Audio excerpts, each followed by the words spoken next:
Some people have like amazing ideas, but they struggle to market these ideas. Language is human, and therefore it always has an emotional charge. In person, you would struggle to get some of those ideas across. How long can your relationships survive on greeting cards? One framework that you've been teaching people. They call the 3 pillars framework: engage, educate, inspire. Stories really allow your audience to identify with whatever subject, whatever idea you're trying to get across. Stories create this immersive, emotional experience, and our brain actually doesn't really distinguish between this kind of virtual experience we have in our mind and an experience we have in real life. So they're an extremely powerful way to bridge the distance between you and your audience. So can you tell me about like an example, like a real life example where you've connected better with someone through a story? When I am teaching networking to folks, one of the things I help them with is small talk. And many people, especially if they come from a culture that doesn't do networking the way we do it here in New Brunswick, tend to undervalue small talk. Small talk can sound so trivial. Oh, nice day today. Some people who are very serious also think, I can't bother with small talk. Like, I'm a serious person. I want to have deep conversations. So when I teach networking, I tell a little story about how I once was in a situation. I was there with someone else, and we were at this barbecue, and a woman started to tell me a story. And the other person walked away because they thought it was too mundane, it was too trivial, it was about her pet. Well, it turned out the reason she wanted to talk about this pet was that it was her son's pet. And a year ago, her son had been killed by a drunk driver. So when I am teaching networking, it's one thing to give people the examples of this is how you can do small talk. Here are some examples. These are things you can say. But then when I tell that story, suddenly I just see the light bulbs go on. People go, now I get it. Now I get why small talk is important. It's this kind of it's an invitation to go deeper. I love it. I love it. Yes, I was reading a book about public speaking. And the author is talking about how getting in outside your comfort zone can help you develop like better communication skills. So he would put an example of like small exercises. Like, let's go to a park today and hug a random person that you don't know. Okay. Yes. So those little acts. Or go to a coffee shop and lay on the floor. Oh, interesting. This is supposed to help you with your communication? With your public speaking. Oh, so I think I would disagree with that approach. Okay. Because Why? I think that's thinking about public speaking primarily as performance. And I don't see it that way. I don't see communication as theatrical performance. I see it as an opportunity to connect with people. So for years, people have said, if you're giving a talk, then picture the audience naked or picture them in their underwear. I mean, that's just kind of the same kind of foolishness to me. Like, it's not. What I recommend to people is when you're doing a presentation, get there early, shake people's hands.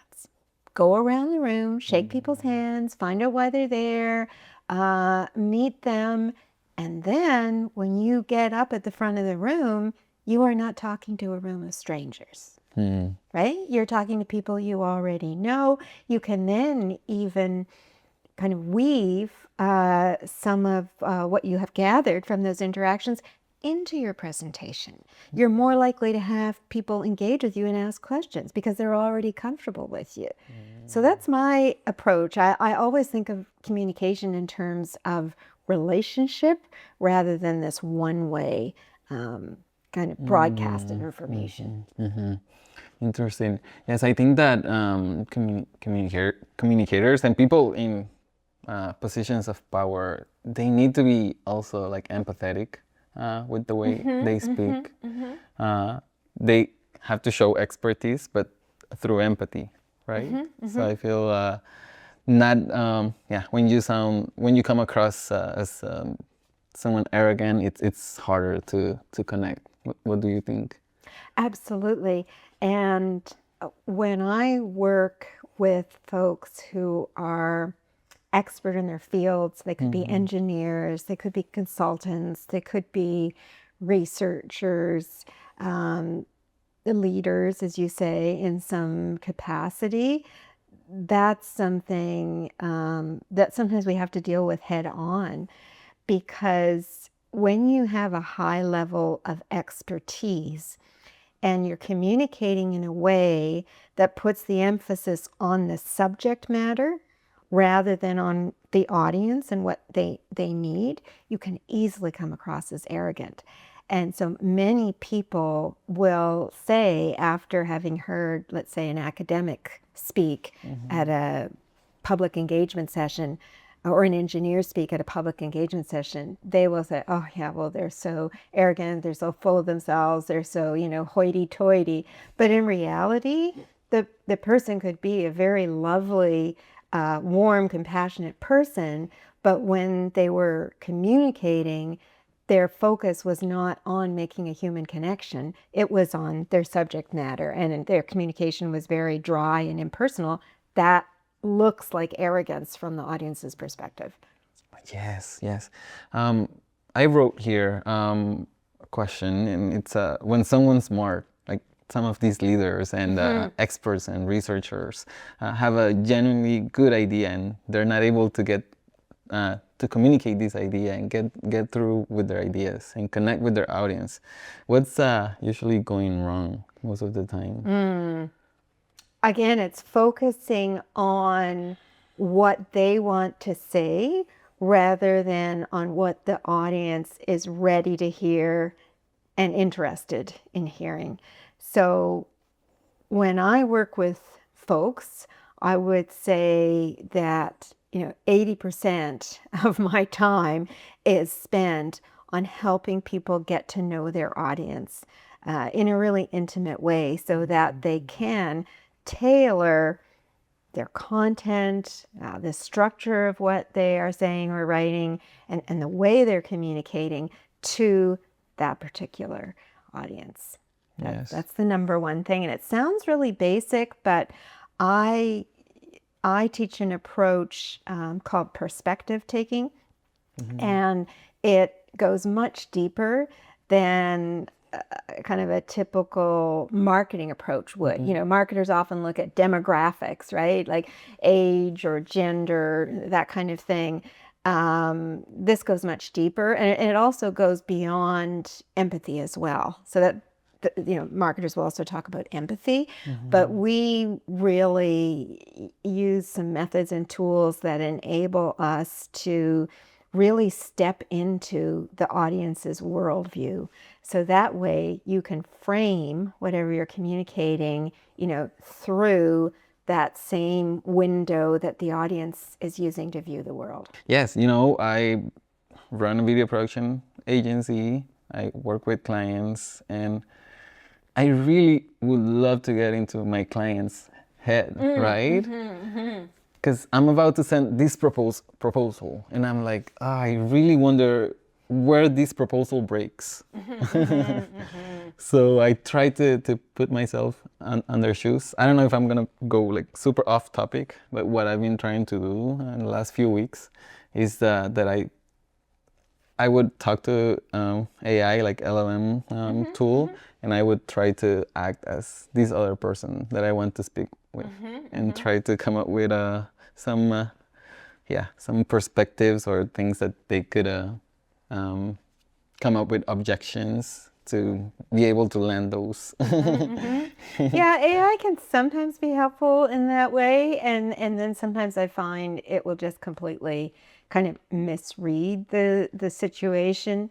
I tend to use AI more for background research. So let's say you're putting in a proposal to work in an industry that you haven't worked in before. So say you want to put in a proposal for somebody in the forestry industry and you haven't done work there before. So then I would maybe ask AI to tell me what are some of the top concerns in, for executives in the forestry industry right now, or what are some of the issues that forestry is having with their messaging, or ask some questions like that. And then when it comes to the actual writing, I interpret it and I use that because I find that's where it breaks down. But with proposals, again, don't want to go on a tangent, but what I try to do is never write the proposal until the client has pretty well agreed on what we want to do. And so I'm not putting it in, it's not so much a proposal as it is a confirmation of what we've discussed. And often clients will push me for a proposal early in just send me a proposal. It's like, no, because they have to have skin in the game, right? It's really easy to say to somebody, just send me a proposal. Then I go off and I do 2 hours of work doing all of this research and thinking it through and formatting it and all of that. So they need to have skin in the game. So it's a collaboration. That's my take on it. I love it. Yes, and I agree. Yes, same thing. Client wanted me to send a proposal the other day without having a conversation. I'm like, let's sit down. Let's figure this out first. Yeah. Well, because people often overlook that such a big part of communication is listening. Yeah. Yeah. So for someone new to the city or to Moncton, a lot of smart people are moving in. They've studied master's degrees or MBAs, and I hear a lot of people from my community say, like, in my language, I'm smart. When I try to go into this other language, I struggle. What's breaking there? What's a good piece of advice that these people can? I can relate because I have been doing more work in French. I have an undergraduate degree in French, but I didn't use that knowledge for many years. And since coming to New Brunswick 3.5 years ago, I started working on my French, and now I'm actually doing presentations and facilitation in French. I say the same thing to my tutor. So her advice is actually the same advice I've given to many non-native speakers of English over the years, and that is to choose simple words. We often think that the way to show our intelligence is to use big words, complex sentences, but in reality, what makes you seem smart, knowledgeable, is clarity. And so, think of the simplest word possible. Make your sentences shorter, simpler. Yeah. I actually had the experience years ago of facilitating a business. It was really a technical writing program for IT consultants in a global professional services firm. And so this was a national program in the U.S., but 80% of the learners were originally from outside the U.S., mostly India and the Middle East. And a lot of them would say exactly what you've said, like, oh, I'm not good at English, like I really have a disadvantage.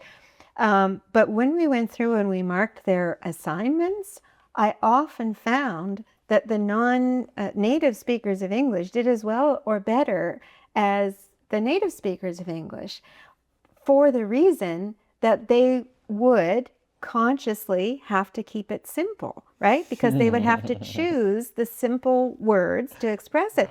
Whereas the other speakers would tend to use more jargon, bigger words, and so on. So in a strange way, it can even become an advantage. Wow, that's interesting. Yeah, that's completely interesting. Um, I I I'm trying to improve my communication skills, my public speaking skills, and I ran into this video uh, on YouTube. It was like the 1, 2, 3 framework. So Okay. this is how you never run out of things to say. So in short terms or in short words, it's if there's a topic, there's one thing. Step 1, you talk about what you like about Okay. this topic. Then you talk about like 2 alternatives to this. Like for example, I like seafood because I grew up in the coast, in the northern coast of Honduras. Step 2, I like it more than chicken. Oh, okay. So I'm just doing like a comparison. Yes. And then I go into like a step by step.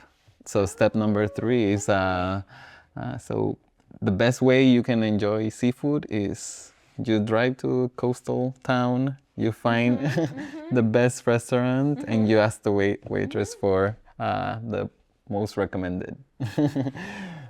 So I try, but I feel it's a good framework to never run out of things to say. But I wanted to ask you, what's one framework that you've been teaching people that you feel you keep teaching over and over because you just know it works? Well, as I said, I work with people from a variety of backgrounds, usually people who have a deep level of expertise, but they could be researchers, they could be IT folks, they could be engineers, they could be consultants, and so on. For all of those groups, I teach some version of what I call the 3 pillars framework. Engage, educate, inspire.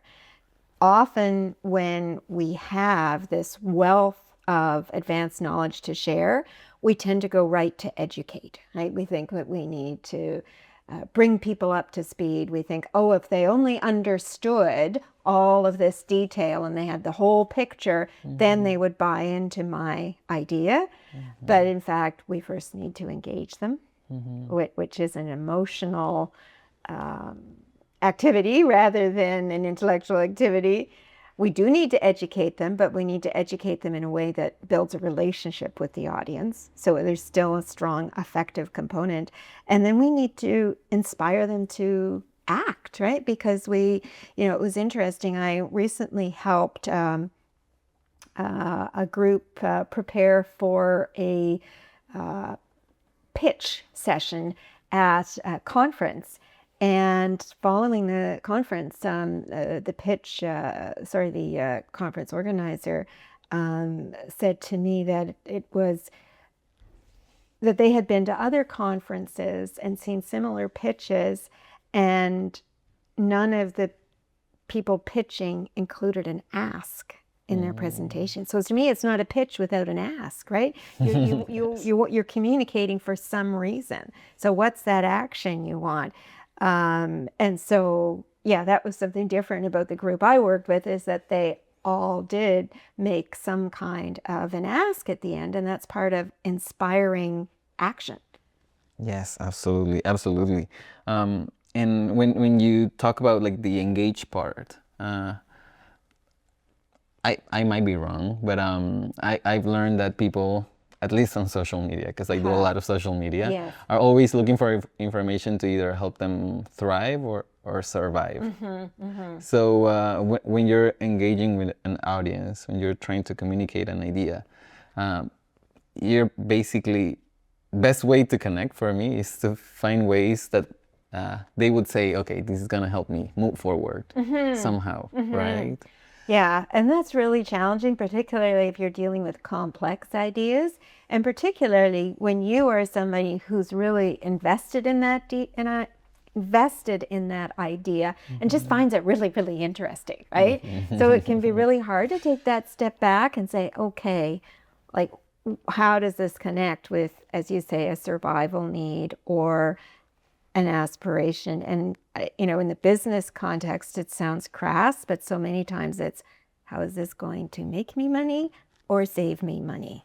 Yeah. Absolutely. And that even goes for job seekers as well, right? When you're pitching yourself into an organization, that's what you need to think about. What problem are you solving for them that will help the business survive or thrive? Yes. Well, my wife, she's been looking for a job, and she does a lot of research on the companies. Whenever she looks for a profile that she wants to a job that she really wants to land, she would just go on the website, try to figure out what they do, the head of the organization, and then trying to figure out putting together like a custom cover letter as well. Absolutely. Yes, and it has helped tremendously. Her rate of applications to getting a response, it's very, very good. So yes, I think doing that research and just flipping the switch makes a big difference. And I've seen it for work, right? Whenever I'm pitching a proposal, I'm looking at my benefit, right? How I'm gonna make money out of this, and the amount of hours I'm gonna spend. Let's see if I can just bring the hours down, make more money. But I completely forget about how does this actually benefit my client, right? I read in a book that the value that you should be delivering to your clients should be far greater than what you're getting. Yes. Yes. Yes. Yeah, I think that's right. That I always want the client to feel like they've got an amazing deal, which doesn't mean that I underprice, but it just means, as you say, that they should feel like, yeah, okay, this was a decent chunk of change here, and the value we got was, many times. Yeah, even better if we can prove it with numbers, Yeah. right? And, I just finished teaching this program in partnership with the Connector program, the Career Accelerator for Technical Experts. And we talked a lot about developing your value proposition and doing exactly what your wife is doing a lot of research, looking at the company, their stage of growth, what's going on in the industry, so that you can, then pitch yourself in as somebody who's going to bring value. I once knew a coach who used to say that if you as a business owner are going to hire an employee, that you should expect to get 3 times the value of their salary as an ROI. So that's something really important even for job seekers to think about, right? So, okay, you are looking at paying me $60,000 a year. How can you articulate to the employer that, yeah, this is going to make $200,000 difference to you, right? Yes, I mean, you take that talking point to an interview, you blown them away, right? Yeah, I mean, you don't necessarily need to, quantify it that way, because you don't know all the details about how the business works, but to be able to say, you'll be able to access this new group of customers, or, you will be able to save this many hours in terms of efficiency because I bring this higher level of skill, or I know how to use this tool, or, whatever, to be able to show that you can move them forward. Yes. So for people in Moncton and the Maritimes running a small business, trying to get noticed, some people have amazing ideas. I've seen so many amazing ideas, but they struggle to market these ideas. They struggle to communicate to the public their products and services. What would you say to them? I think one of the keys is to be clear about how marketing and communication work together, because many people see them as the same thing. I once had somebody invite me to become the CMO of a startup. It was like, no, that's kind of went down that road a little bit and explored a little bit. I said, no. Like I don't have a marketing brain. You have a marketing brain, right? Marketing is largely about like how you get the message in front of the right people. To some extent, how you package and repackage that message, right? But the communications piece is what is that core message. So that you need to be really clear about that, because I think a lot of people are quick to jump into marketing, especially with all of the AI enabled tools that are available, but they haven't stopped to do that fundamental piece, thinking through who is your audience, doing that really deep dive into the audience, thinking strategically about how they're going to engage, educate, and inspire, and that needs to inform the marketing strategy. So I think that's a big issue for small businesses. You would say this research goes way before any marketing practice. Absolutely. Yes, because I can't do what you do, right? I don't have that kind of brain. I'm not interested in all of the latest shiny tools. Social media overwhelms me. I'm on LinkedIn, that's it, and we have kind of a minimal presence there. But the piece I can help with is making sure that when you do show up in those places, that you have a consistent core message that's resonating with your audience. And then you can take that message and you can package it as a video series. You can package it for TikTok versus YouTube. You can do some thought leadership blogs, whatever. But you have to have that core. Yes, I like where we're going with this, because we talked about target audiences and like putting ourselves in like their shoes. We talked about communication frameworks. So, and then we're talking about clarifying ideas. Because marketers are very, very good at grabbing attention, right? Because that's what marketing is about, that early stage, like grabbing attention. I'm not a copywriter, right? And again, that's kind of on the marketing side. So I don't write ads, right? And I don't even write things like web copy. I've done some of it, but that's not my forte. My forte is making sure that once you've grabbed someone's attention, that whatever message you are delivering is something of substance that's going to resonate. You shared with me off camera that writers are having a hard time, currently with everything that's going on. Would you like to talk about that? Like why you think that is? Well, it's interesting because I think we're going to go through a cycle with AI, right? I think there's this initial enthusiasm for any new tool that comes out. Yay, let's all hop on AI and it can do this and it can do that. And now we're seeing, of course, that a lot of companies aren't getting the ROI they were expecting. So I've read about people laying off their writing team, but then, I guess we're going to have to hire those people back so they can inspect the AI, right? So we're in a state of flux. I think the writers who are having a hard time are maybe more the copywriters, because when you are writing to sell, so you're writing things like Google Ads, or you're writing web copy, or you're writing a brochure, things like headlines are really based on formulas.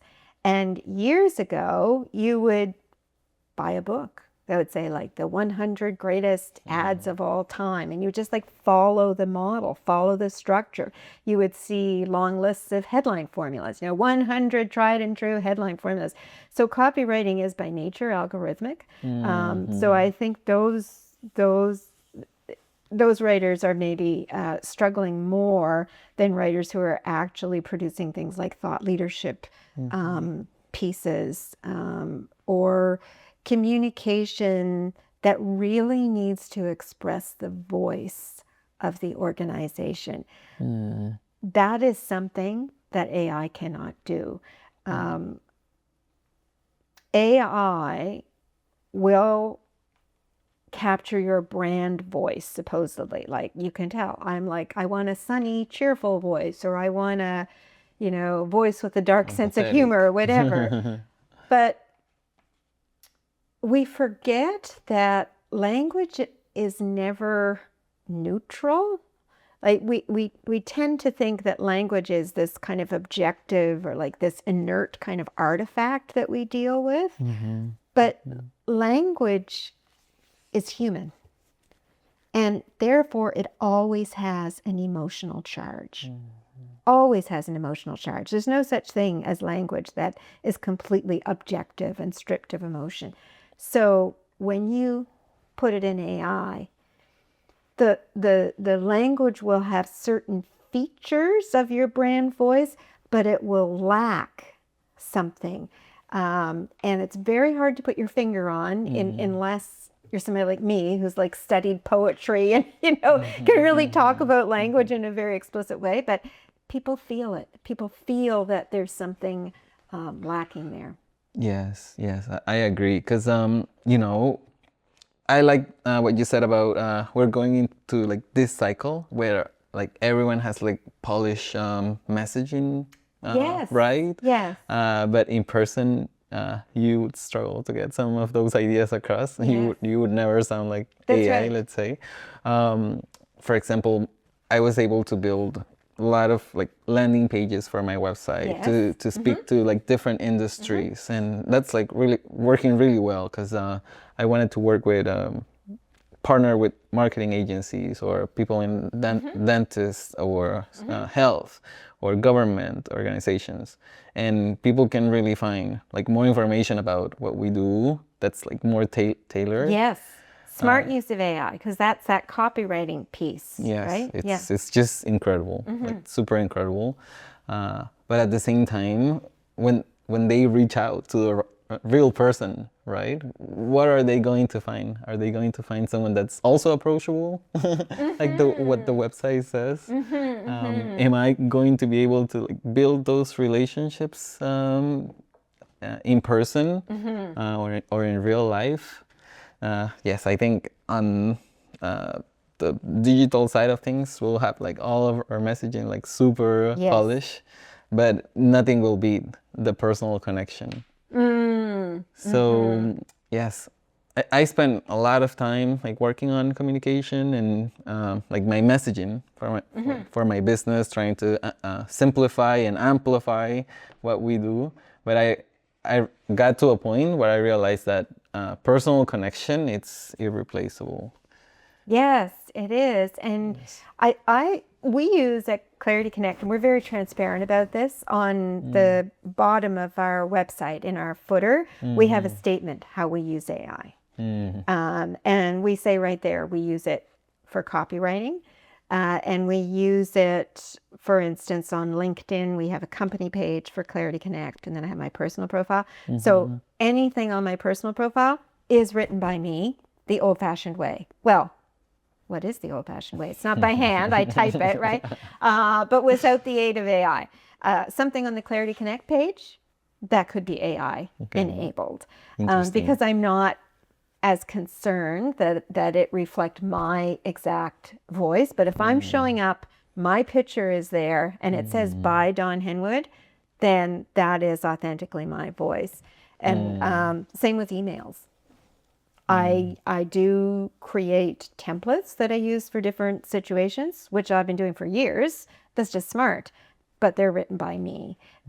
So I think that's a real risk that companies are using, particularly somebody who's not as confident in their communication skills. They'll lean on AI for their emails.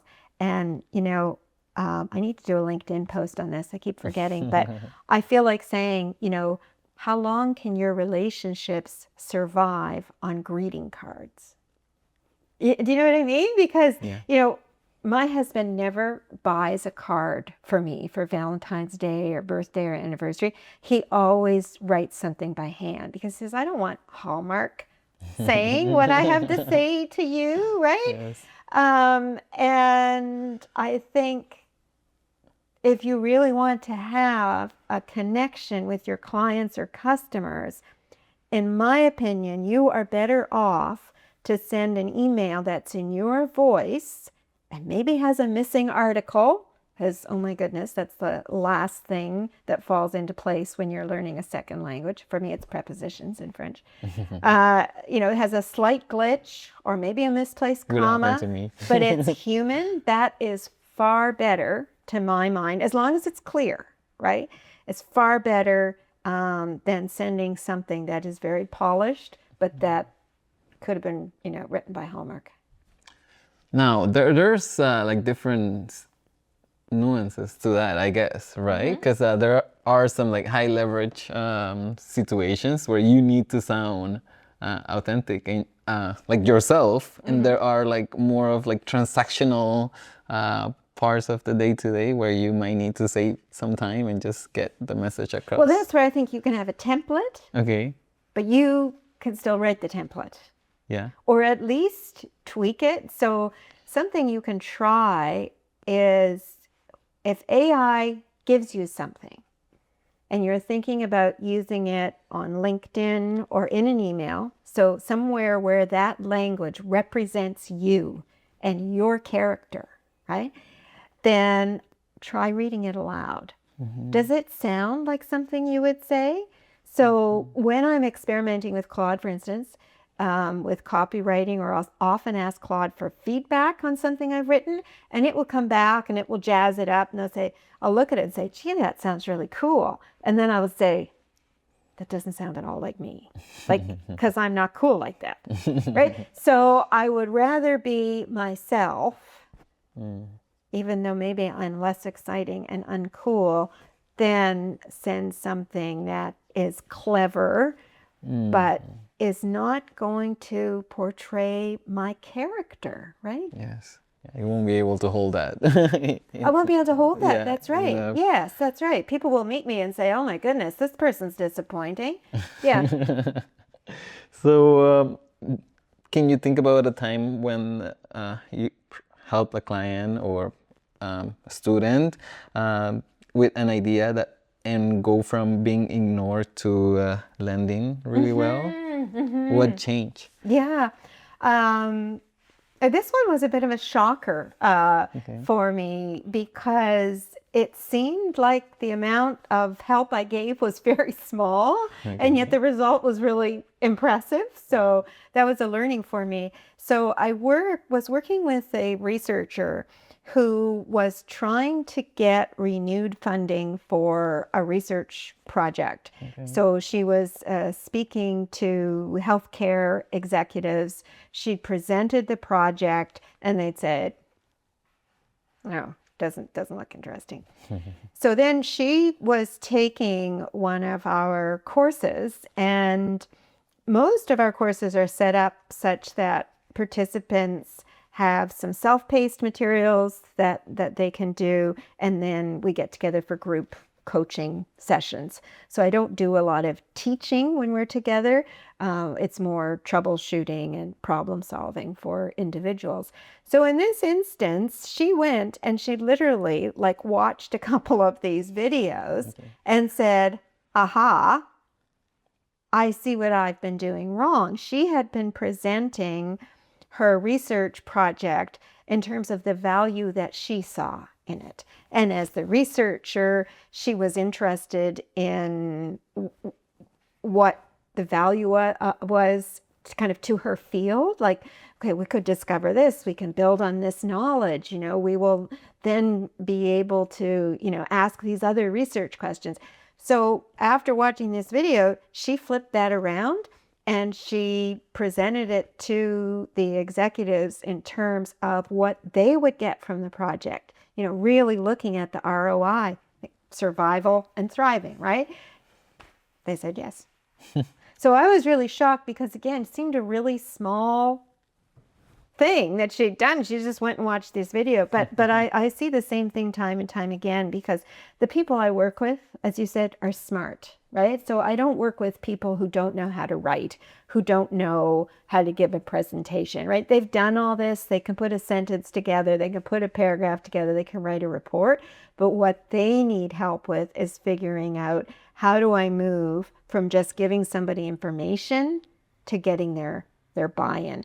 And that is a mindset shift, really. Yes. I'll try to give this analogy.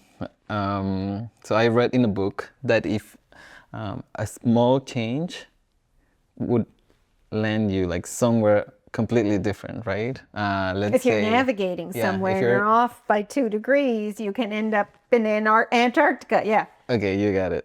You got it. Yes. So yes, I had like one day I was looking at this video and it was about production and social media, and I had this aha moment, and I called this client like, let's have a meeting. I have something interesting for you, and the idea really landed.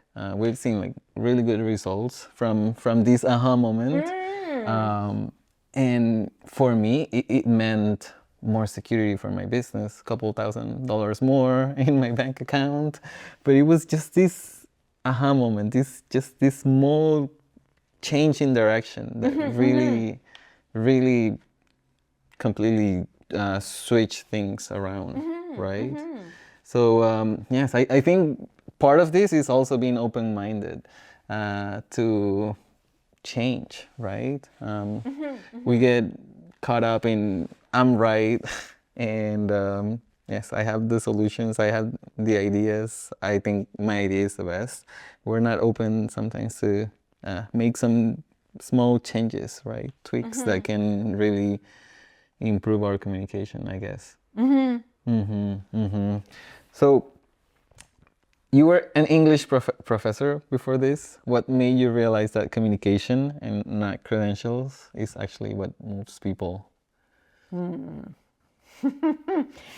When I left the academy and went into the business world, it was quite a rude awakening at first, because I had spent, so many years in an environment that was very hierarchical, where the credential counted for everything, right? And I was used to being in a classroom where I was in charge. Like, I'm here, I'm Dr. Henwood.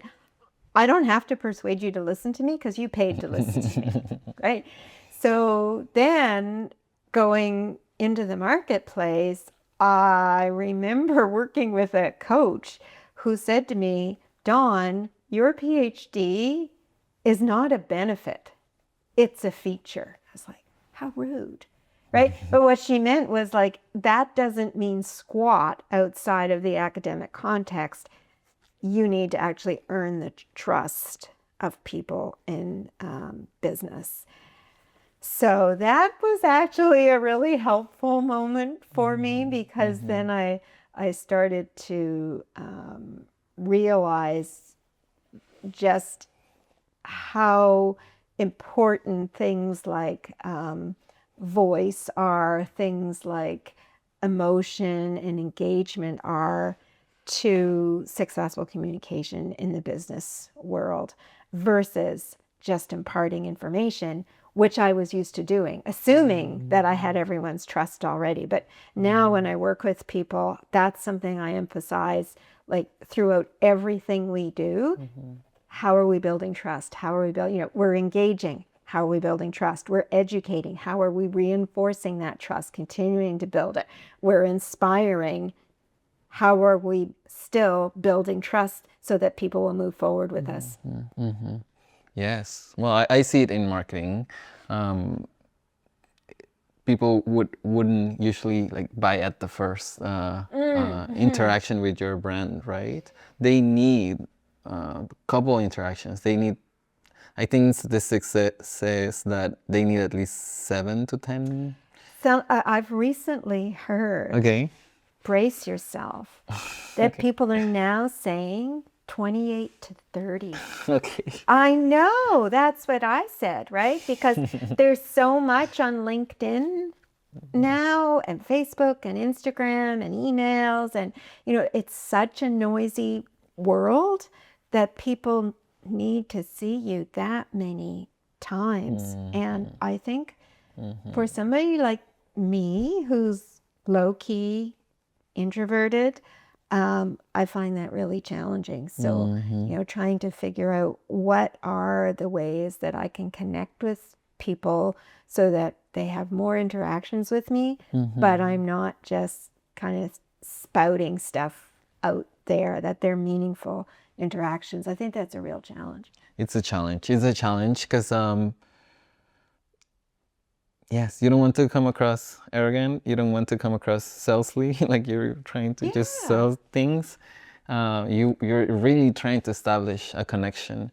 When I go into like discovery meetings, that's the first thing. That's the first thing I'm trying to establish. Because if we establish that we want to work together and that we trust each other, everything else can be figured out, right? Absolutely. And then the budget piece doesn't even become a question, right? Because if somebody has decided they're going to work with me, there are kind of three scenarios that I encounter. So one is, great, we've got the money we need to do exactly what we want to do. Let's get started. That's the ideal. Then the other one might be, great, and we need to go and find that money. So we might come back to you in 6 months, maybe a year, but that's a seed that's planted. But we're going to work together at some point. I have had clients who've called me and said, I'm so excited about working with you because I've been wanting to do this for 2 years. Right? And then, the third option is, great, we really want to work with you. We want to work with you now. We only have this much. Then, okay, what can we do together? Is there a way that your team can take on some of the work? Because I'm a coach as well as a content creator. Sometimes there's a way to blend those two services, but you're right. Like, it all starts with that trust piece. Yes. And so you've done this for a long time because I've seen you doing content on LinkedIn, doing videos. How do you select the topics? How do you research the topics and come across with those ideas? Because I find it's hard to find things to talk about. I had a video. It was already edited and everything, and I was looking at it yesterday, and I'm like, okay, I shouldn't upload this. I think this is actually gonna hurt my brand and my image, the perspective people have towards me. So I don't want to hurt myself or other people in the process. Now, why did you feel that topic was not a topic that you've been talking about before? Like, what was different about it? I felt I wasn't sounding empathetic. Yes. And I wasn't landing on action and a clear resolution. I was just bringing tension and no resolution. And I was sounding too not arrogant, but not empathetic enough. So I think it's also a skill to sometimes hold off, right? And say, I won't talk about this. Yes. Well, kudos to you because you're really aware of how you want to communicate authentically, right? And to me, it comes back to that authenticity piece. If something doesn't feel right, it's probably not right. So how do I come up with ideas? Unfortunately, that's not my problem. My problem is actually being like more consistent, like what's the messaging we want to zero in on. I don't have trouble creating ideas for two reasons. First of all, I keep a running list on my phone. Well, I keep it on a Google Doc, so I can access this on my phone, my laptop, my tablet, wherever, of ideas as they occur to me. These could be ideas I get walking down the street, something I've read, or it could be an idea for a curated post. So I'll save the link to a post. I've recently posted, for instance, about CBC's new AI policy. Well, when I saw that, I didn't post. What's the policy? Sorry. They were talking about how their journalists are using AI, so they've come out with really explicit guidelines for their journalists, and they use AI for background research, but they don't use it for writing. Okay. They use it Okay. kind of to get feedback, and they use it for background research, but not for writing, which is exactly what we do at Clarity Connect. Okay. But when I saw that piece come across, I put it in my Google Doc. And then it was there 2 weeks later. I'm thinking, oh, I need the next 2 weeks of social media. I better pull something from my list. So that's the number one thing. The other thing I would say is if you have regular interactions with clients, listen to the questions they're asking, notice the challenges that you see them running into, and then that gives you, really ready-made content that you can write about. I agree. So, if someone listening could just change one thing about the way they communicate this week, just one thing, just one quick action they can take. Listen more. Clients hire me because I'm a communicator, so I can help them express themselves in ways that are clear and compelling. And they hire me because I'm a listener. Like, that's what I have come to realize over the past number of years, that I listen deeply to them and help them articulate, what it is they want to say to whom in a way that drives action. And I would say I also enable them to listen more deeply to their audience, so that they are doing, as you say, kind of that front end work, that research. When they're having discovery conversations, they are listening genuinely for the feedback they're getting, rather than just trying to sell. When they're giving a public presentation, again, they're designing that presentation so that they actually have places where people can interrupt, and engage. So I think that would be my number one piece of advice. Consider that you are listening as much as you are speaking or writing. I love it. I love it because I feel listening will give you the ammunition later to really make your ideas land. Because now you have arguments to use, right? That will actually benefit what this person has in mind. So I completely agree. And somebody who isn't as close to your audience, whether they're a consultant or they're Claude, won't get that. And so I've made the mistake of engaging marketing consultants and coaches, and they said to me, oh, again, that's not clever enough, or that's not hard-hitting enough. And now I've gone back to just listening to my audience, because somebody will look at that and say, well, I don't think that that's going to land. And I'll say, 3 clients said that exact thing to me. That's exactly their language. So that's going on the website, whether or not the copywriting algorithm says it's going to work, right? Yes.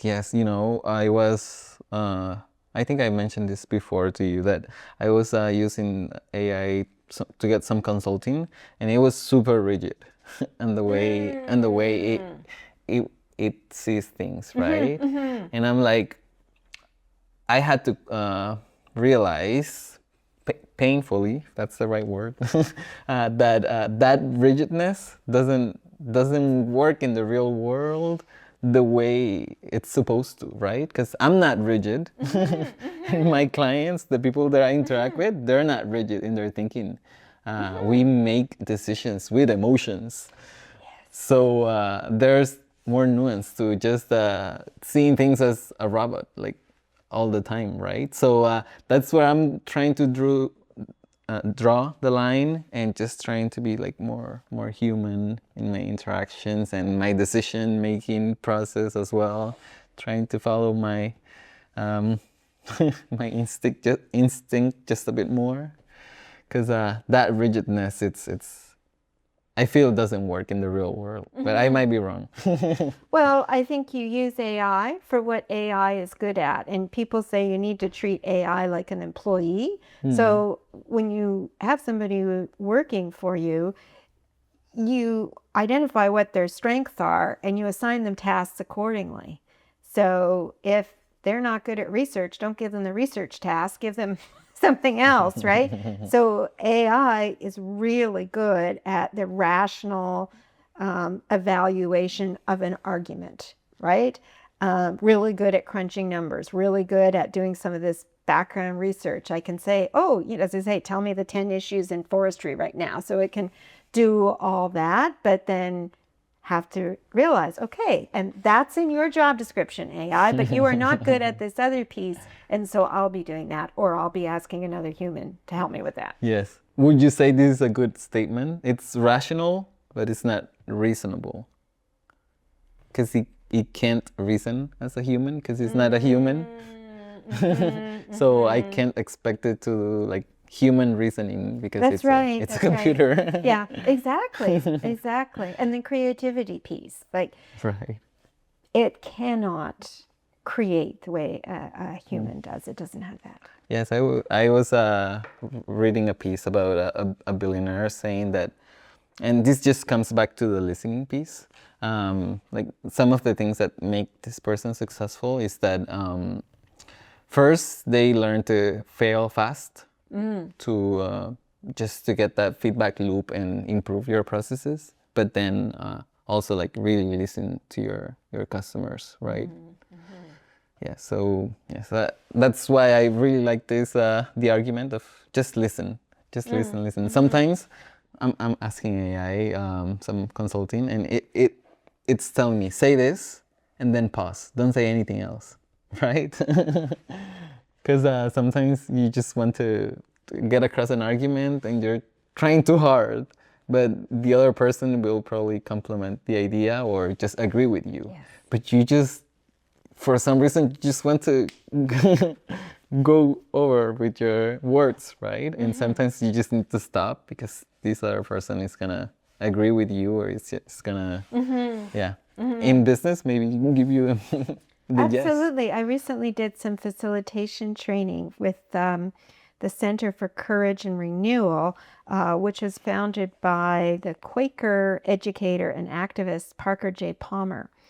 And one of the things this training really emphasized is that silence is part of the conversation, and making space for silence is so important, and it's hard to do. I say we live in a really noisy world, so it's countercultural, but yeah, it's so important. I like it. I like it. It's hard for me to stay silent. I should practice that. And I should practice like staying silent more and staying hungry. So yes, sometimes you're hungry at like 8, 9, and you would just go for a snack, right? But if you prevent yourself from eating, there's benefit to it, right? You'll get a better night of sleep. You're gonna wake up like more energized the next morning. And it's good to be hungry, right? It's good to be hungry for also in business. It's good to be hungry. It's good to have pressure to do things. So yeah, I like this. I feel like it ties somehow. So what's the best way to reach you if someone wants to work with you? LinkedIn is a great way. Our website is www.clarityconnect.ca, and email is great too. Just Dawn, DWN, @clarityconnect.ca. Nice. Thank you so much for taking the time. Thank you for a great conversation. I always enjoy our conversations. Yes, they're fun. They're super fun.